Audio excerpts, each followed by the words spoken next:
I hope everybody's having a good night.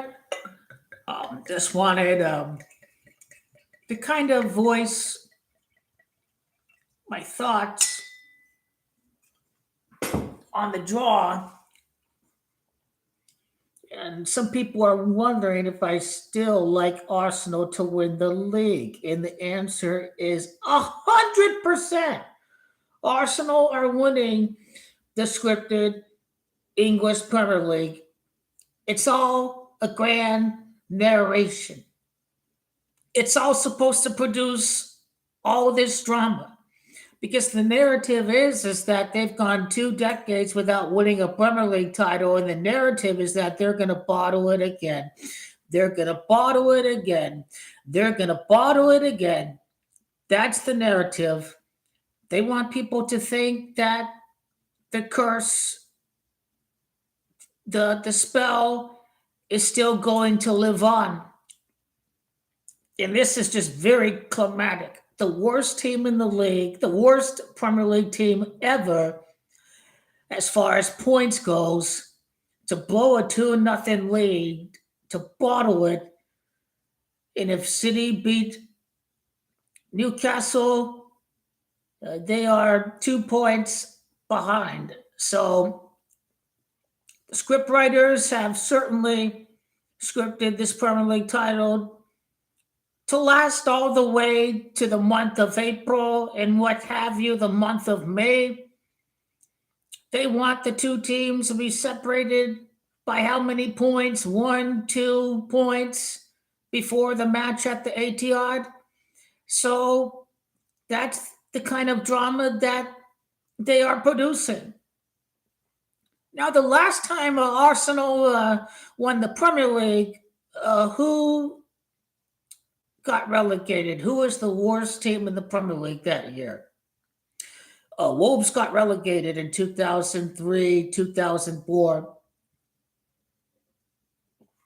That season was Arsenal's last Premier League title.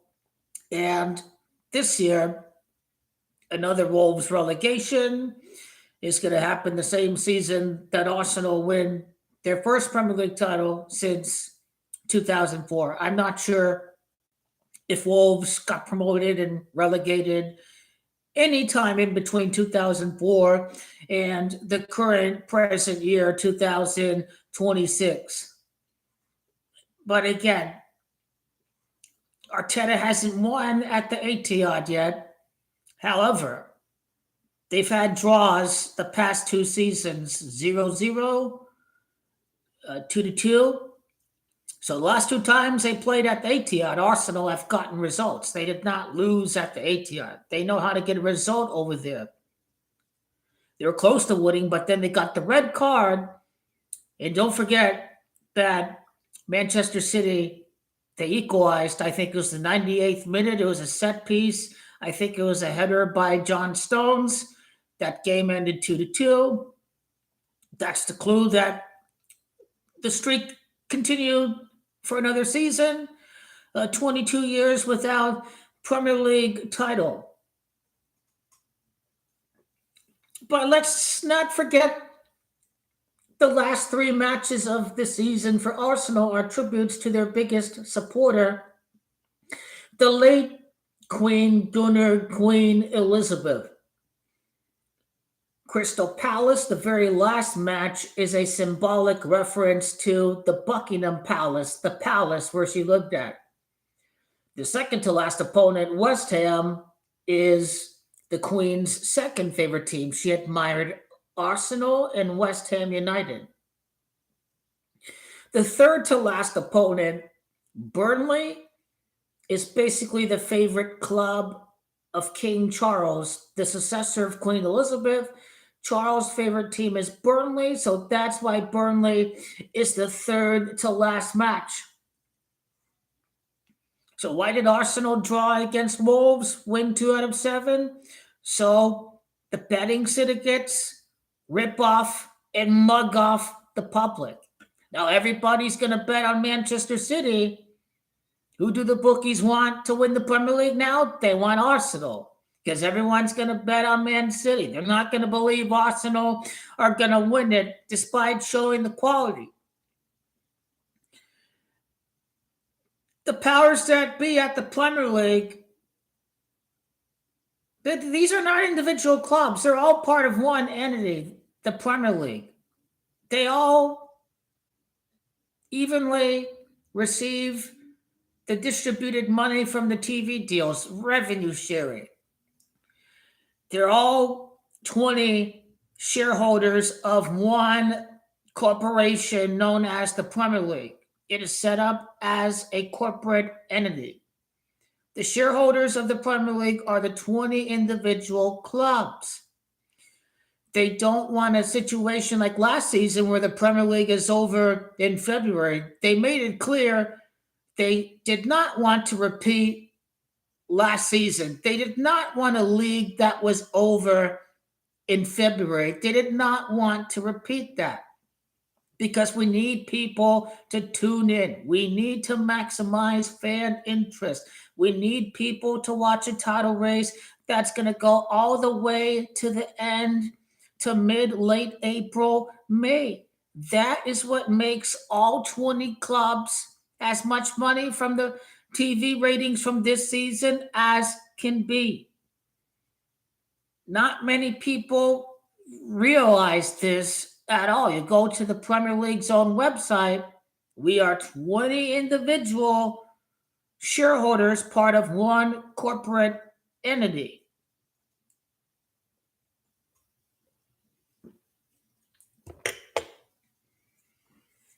That's the biggest part of the scam. The scam is that Man City are winning the Premier League. That is the scam.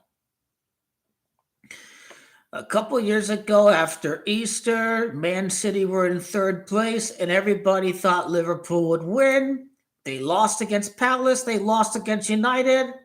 Now, Arsenal are going to win the Premier League and not drop any points. They lost against Aston Villa.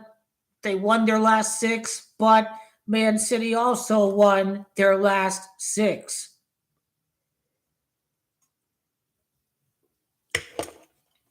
But when is the chain break football going to end? When the two teams are tied, when they're level? Or is the chain break style of football going to end right now, today? You see, because he's worrying about play not to lose, don't lose. But let's look at it this way. You can draw 2 times, but that's 2 points. But if you lose a match, but you win the next one, that's 3 points. So 3 points over a course of a few matches, that 3 points is worth more than that 1 point. So even if you lose, but then you're going for it, you're going for the win instead of playing not to lose, those points, you gain more points that way than just settling for multiple draws. That's kind of what hurt Milan in the Scudetto race. They weren't going for the wins. They were being too relaxed, sitting back until a team scores, and it's too much. Arteta's the same way. He's kind of like Allegri a little bit. He's sitting. He's being too conservative. He's not really going for it. He's not showing the balls. Show some balls. Show some Jones. He's not showing it. But now are they really going to show it? Because it is the last 12 matches, and this is the time. Basically, it's go time. It's go time. It's now or never, basically.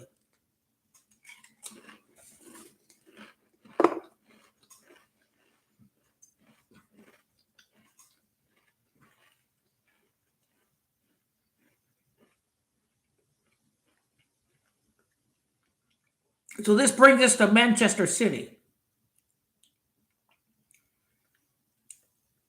Based off of what I see,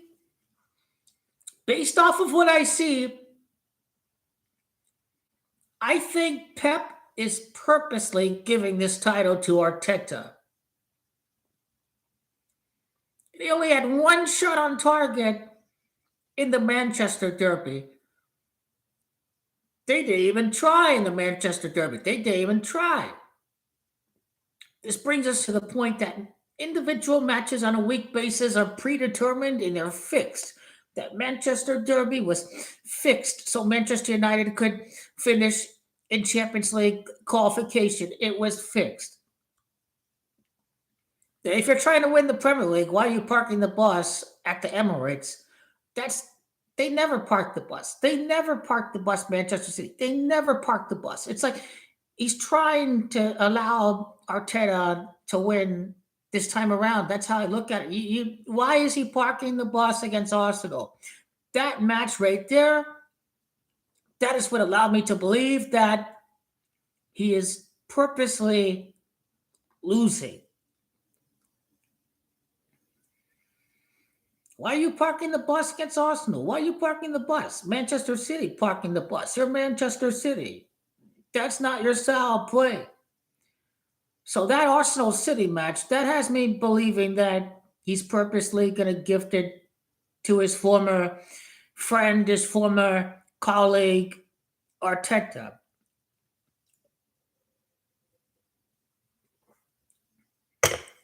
Ray, I don't know why you're so obsessed with the number 9. I mean, the inverse of 9 is 6, but I mean, you're getting too infatuated with 9. There are more occultic numbers that are numbers of the beast and the devil and the occult that mean more than just 9. Like 23, 2 divided by 3 is 0.66. 66 is number of the beast. 13, 1 divided by 3 is 0.33. 33 degrees, Freemasons.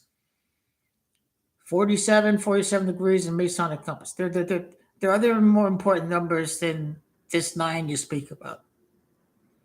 But to fit your theory, Messi won the World Cup in his 9th knockout victory in the World Cup. So that's the big 9. It's Messi's 9th knockout, but it was his 13th knockout title. That's what I speak about. 13 is a very, very big number. Pep Guardiola is at 6 Premier League titles. Now, 6 is definitely a big number of the occult. He's at 6 Premier League titles. He is currently at 6. Are Man City going to get punished? Are they going to try to preserve Alex Ferguson's legacy? Pep is 19, 13 for Fergie, and 6 for Pep. So is this number going to get bigger, or is it going to be stuck at 19?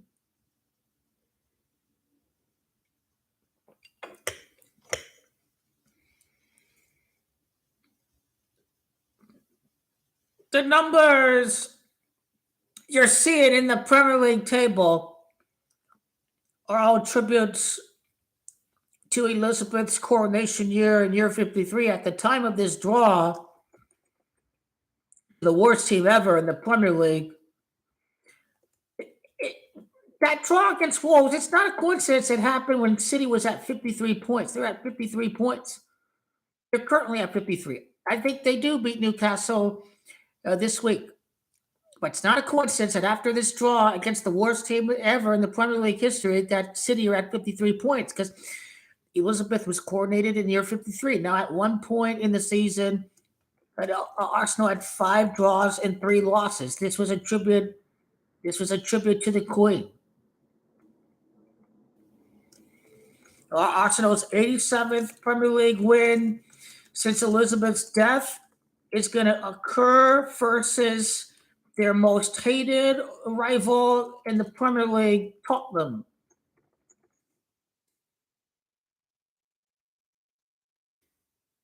It's Queen Elizabeth II that's Camacho 87. He won 21 Premier League matches in the 22-23 campaign right after the Queen died. They were 5-1 before the Queen died. Their 87th win is going to be against Tottenham Hotspur.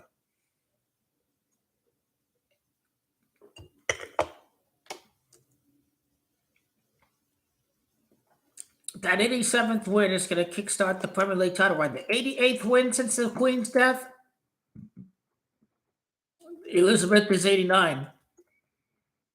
I think the big magic number is 10.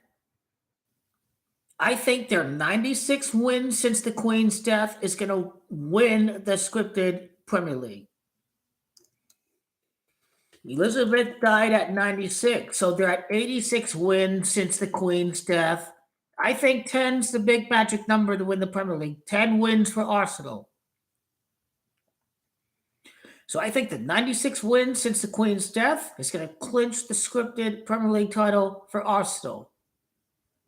That's just how I see it.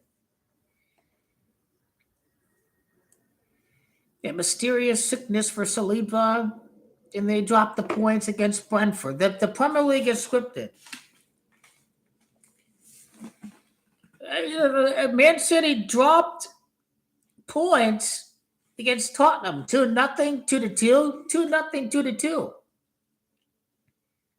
Man City bottled it too. They bottled it against Tottenham. They bottled it.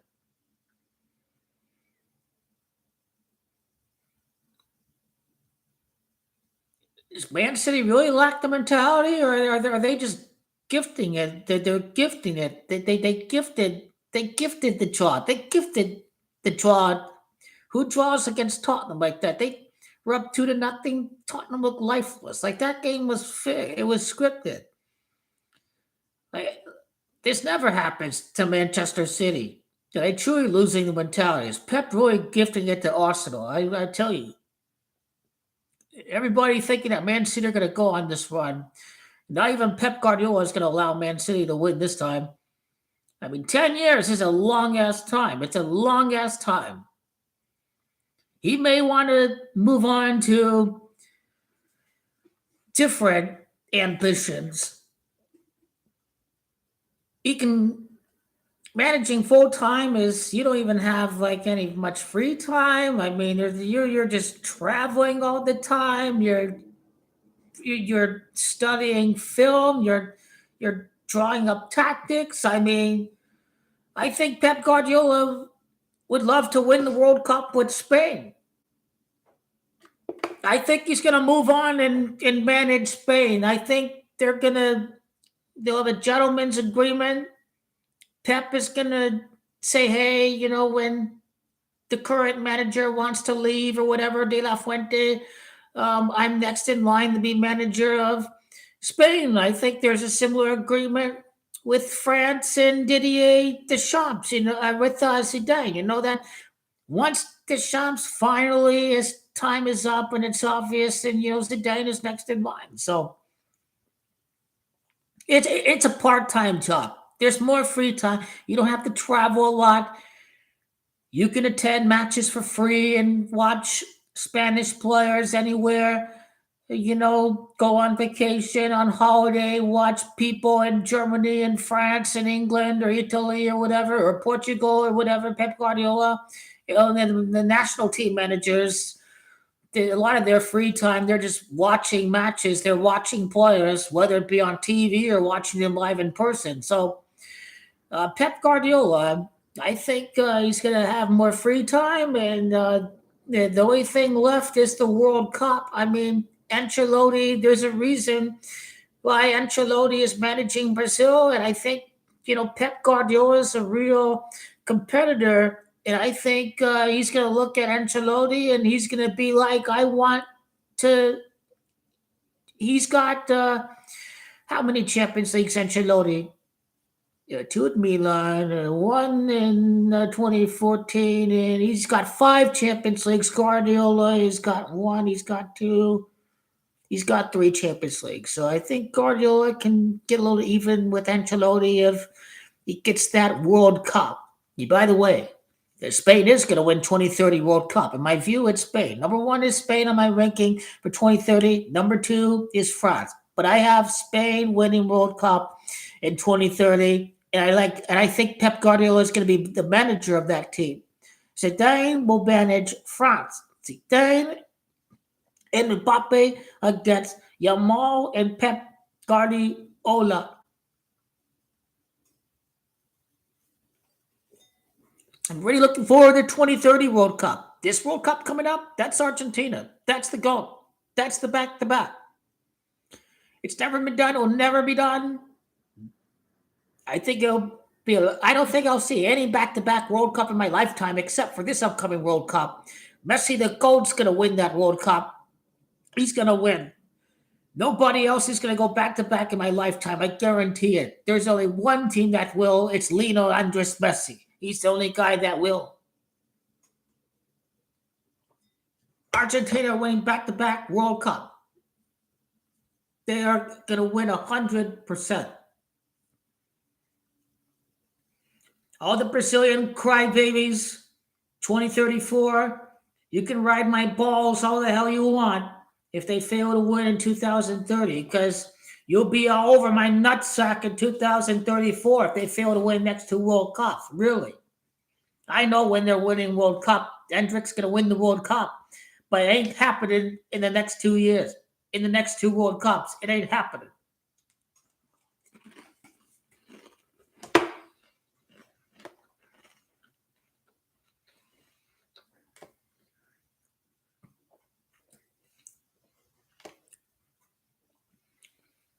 And nothing's changed with Champions League. Bayern Munich going to win Champions League, but if you have Arsenal winning Champions League, injuries are starting to. They're not able to win Champions League this year. They're going to settle on the Premier League. The Arsenal are not going to win the champion. If they're up by 9 points, they could rotate players, but now that's not possible. Their main ambition is the Premier League.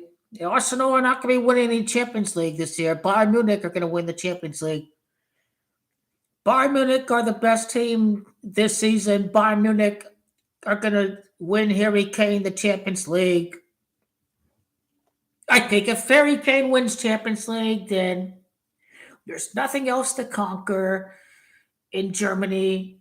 And at this point, we'll be hearing Harry Kane to Manchester United, Harry Kane to Tottenham Hotspur. Harry Kane is moving back to England. He's going to sign for. I mean, his family are Tottenham fans, so they'll never. Harry Kane is never going to play for a London rival of Tottenham. Chelsea and Arsenal. Harry Kane. I think Man United need a striker. Do they? I don't think. Xerxes was the guy. I don't think. It's probably either Man United or Tottenham for Harry Kane. Yeah, I could see him going back to the. If he wins a Champions League, there's nothing else to conquer. If he enjoys winning trophies, if he enjoys life in Germany, maybe he'll stay. Bayern Munich would love the money for him. So if Harry Kane wins Champions League, maybe it's one more year in Germany. He goes back to the Premier League. Maybe rejoins Spurs or joins Manchester United. Who knows? But he's going to go back to the Premier League and break Alan Shearer's goal scoring record. He's going to go back to the Premier League. He's going to be the all-time goal scorer in the Premier League. So it's been written for Harry Kane to win the Champions League. There's nothing more to conquer for club football. You can go back and pass Alan Shearer for all-time Premier League goals. Whether it be this summer or next summer, Harry Kane is heading back to England. He's going to be playing in the top flight of the Premier League yet again. But, Real Madrid. Maybe they don't need more. Maybe they don't need Mourinho. Maybe Aribola is the guy. Who knows? If you're a Real Madrid fan, they'll win Champions League next season. Not this year, next season. My bet's on Bayern. Next year, Real Madrid are winning the Champions League. They won't let him wait this long. Ronaldo, I think, was 4 years. He join them in 2009 or 2010, and Ronaldo won Champions League in 2014. So it'll be 3 years from Mbappe. Not 4 or 5 like Ronaldo, but Mbappe will still win Champions League. He was number 7 with PSG. They lost the final in 2020. So 7 years later, Mbappe wins Champions League. Because I know it's Ronaldo. His last Champions League with Real Madrid was in 2018. He first wore the number 9 with Real Madrid. You're number 9, Ray. Mbappe wore number 9 to start out the Real Madrid tenure. Mbappe, number 9, Real Madrid win Champions League 9 years after Ronaldo's last title, 9 years after 2018.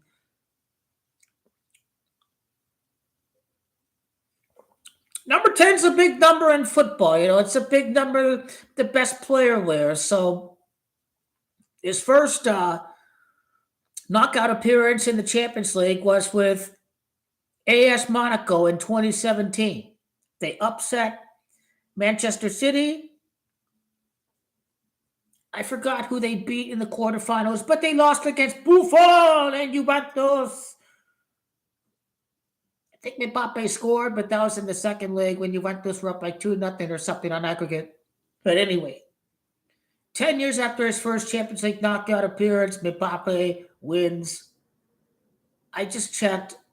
The final next year is not at Baku. It is at Madrid. It is at Atletico's stadium. They don't care about rival club win at rival stadium. The Conference League, the final was held at AEK Athens Stadium, but then Olympiacos still won the Conference League at AEK Athens Stadium. So now we've seen they don't care about scripting Champions League for rival club at rival stadium. But back home at Madrid, Mbappe is going to.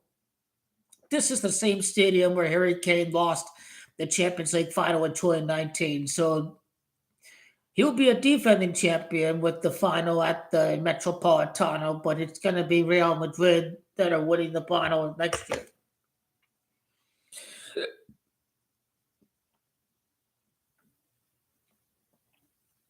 The fixtures for Real Madrid are very easy coming up, and Barcelona drop points. Um, so now Real Madrid are the favorite. It's up to Real Madrid if they can continue to get 3 points or if they slip up and Barcelona take advantage. But Real Madrid, by probability, have the best chance to win the to win the La Liga. Now, Barcelona, they play Villarreal. They got a couple tough matches. Real Madrid, they got some easy teams coming up. But this El Clasico is a must-win game for Barcelona if they are losing in the table in late May.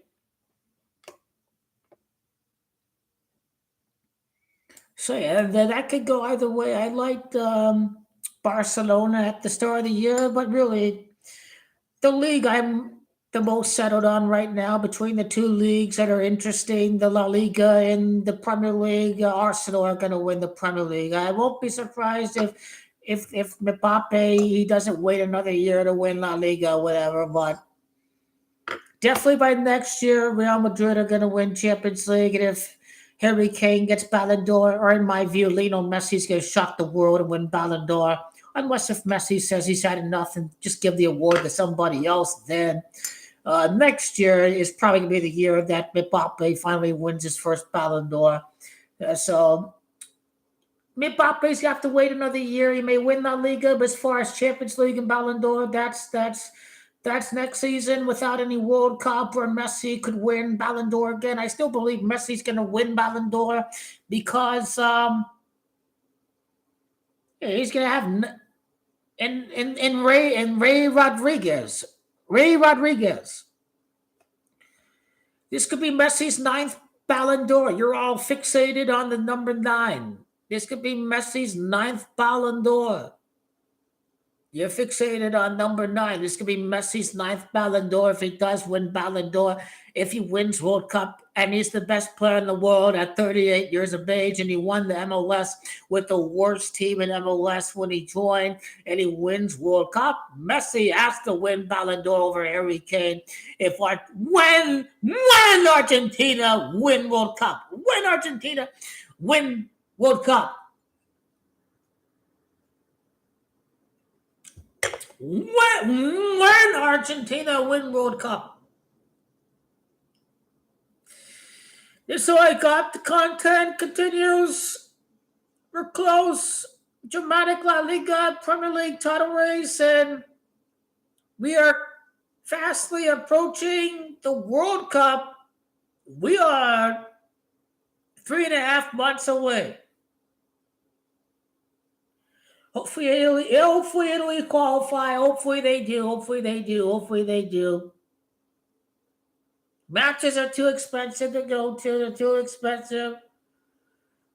Fuck FIFA.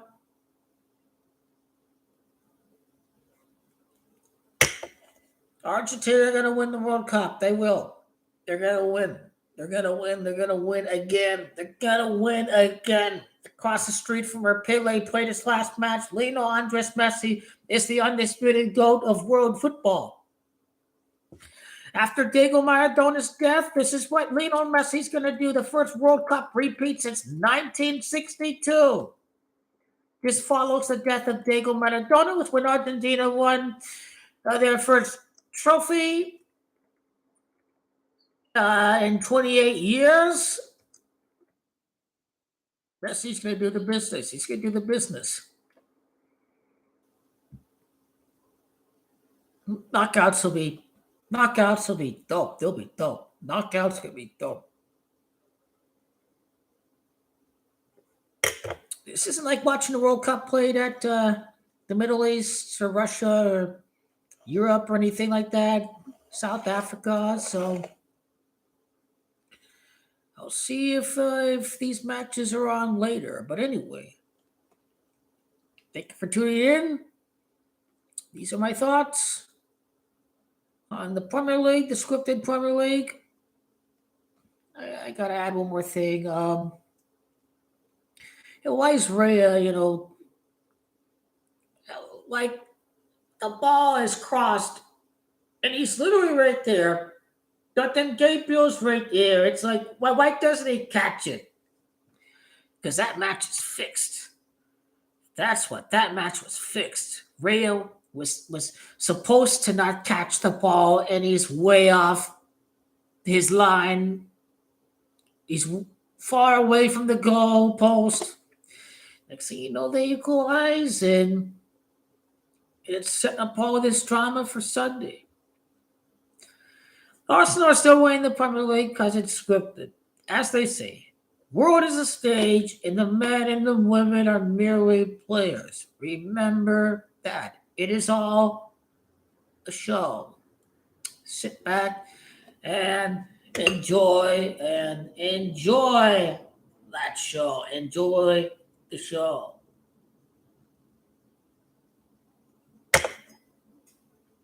Later.